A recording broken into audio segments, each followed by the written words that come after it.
Ja sam inače iz Splita i onda su mi svi rekli u Splitu je sve uvijek nešto je najviše na svitu. Ili je najljepše na svitu ili je najgore na svitu, pa je Rijeka tako bila najružniji grad na svitu, a meni je iz nekog razloga odmah bila prekrasna. I taj spoj i arhitekture i te industrije i svega jednostavno mi imala jednu vibru koju nisam našla nigdje drugo. Ali jedan prigovor su mi znali, mislim ne meni, nego Rijeci uputiti da Rijeka nema identitet zapravo, da nema svoj identitet. Pa šta bi rekli, koji je nekakav kulturni identitet Rijeke?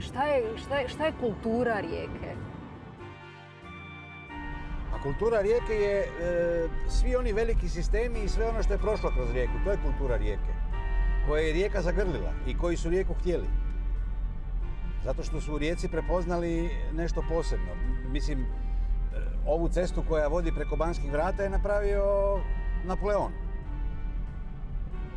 Tukli su se na moru, pa imate na ulazu u Svetom Vidu kuglu od engleske fregate kad je pucala na Rijeku. Mnoštvo interesa se uvijek tu križalo. Ono što je pozitivno, osim arhitekture, izgleda Rijeke, je pozitivno to što se u Rijeci zbog toga stvorio takav mentalitet.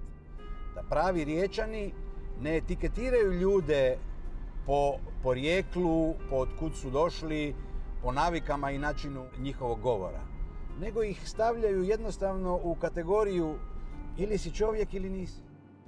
Ali drugčije ne bi moglo ni biti u sredini koja je imala toliko etničkih skupina, vjerskih skupina i različitog porijekla.